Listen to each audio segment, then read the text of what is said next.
After the Phase 1 submission, you'll have had a lot of time to think about your session. So, you should be able to articulate learner outcomes, or the 4 specific things your learners will know or be able to do when they leave your session. The qualifications of those responsible for making sure learner outcomes are met, and the value of those outcomes to the session attendees. Like Phase 1, in Phase 2 there's some content you'll need to develop and some you'll need to prepare to check off. Additionally, there's optional content you can include. Here, we'll mostly focus on developing learner outcomes and a post-conference value statement. Learner outcomes articulate what you want your learner to know or do as a result of your session. These results are measurable. When drafting your outcomes, it's important to take into consideration your content level. What you can expect from your learner walking in the door will dictate what you can expect from them when they leave.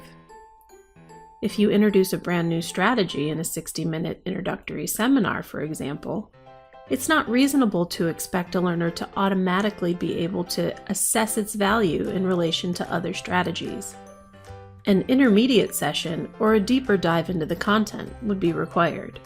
So when you think about your outcomes, think about the verbs you'll use and how those help indicate and support the content level designated. Here's a list of cognitive skills from Bloom's Taxonomy Revised, and the verbs that might work best for your outcomes.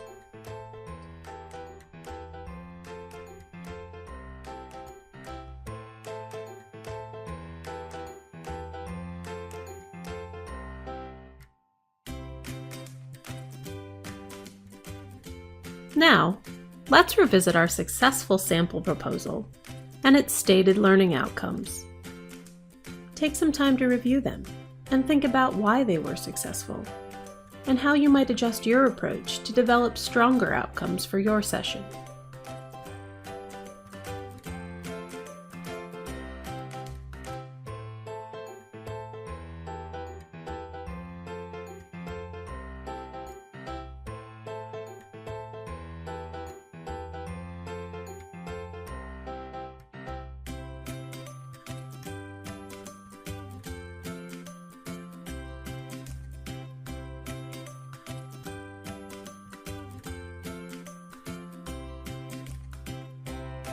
Okay, so your attendees know stuff and can do things because they attended your session.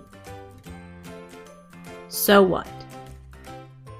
It's important to articulate the impact your session will have on attendees' decisions when they return to work. While knowledge for the sake of knowledge is a noble pursuit, it's not why the majority of members attend the conference. So, we need to see the expected return on investment for our members for your session to work. Here's a sample from our successful proposal. How is this articulating ROI? How will you?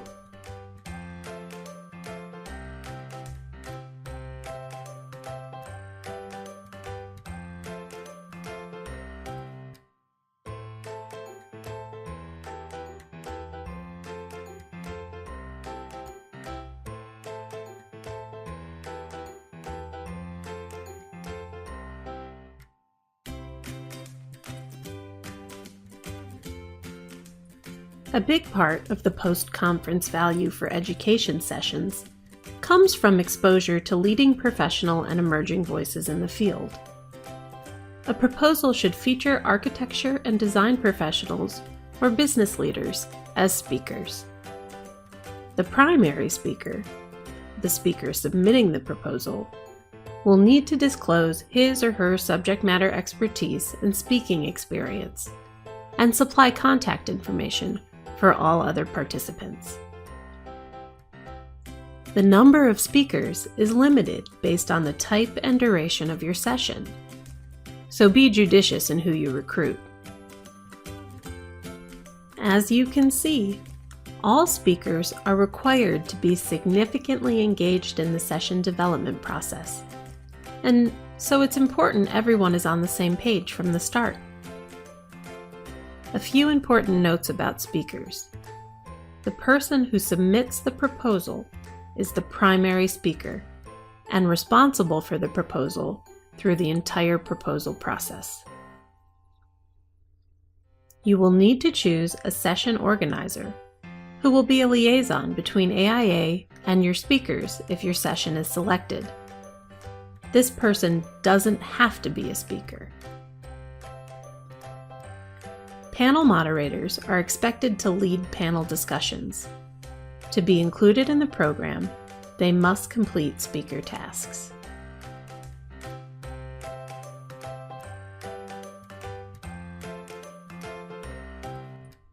Once you've developed and determined the majority of your Phase 2 content, you have the option of revising your Phase 1 session description and abstract.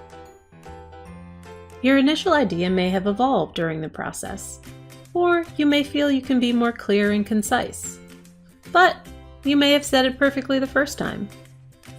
This step is completely up to you. What you do need to determine once the proposal is complete are the session's 3 strongest keywords. Words that would make your session searchable to those looking for its specific content. Here are the keywords from our sample proposal.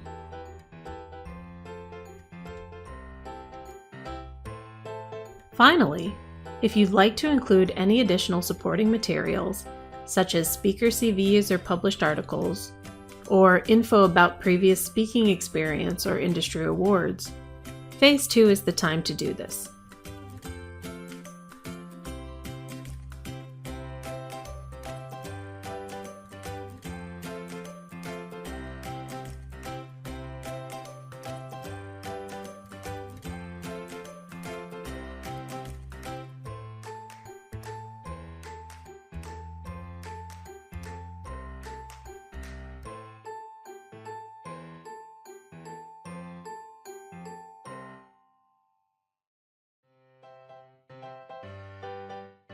Thanks for answering the AIA Conference on Architecture call for proposals. Return to the call website for resources to help you with submission and to log in and actually submit your content. Make sure to note the deadlines.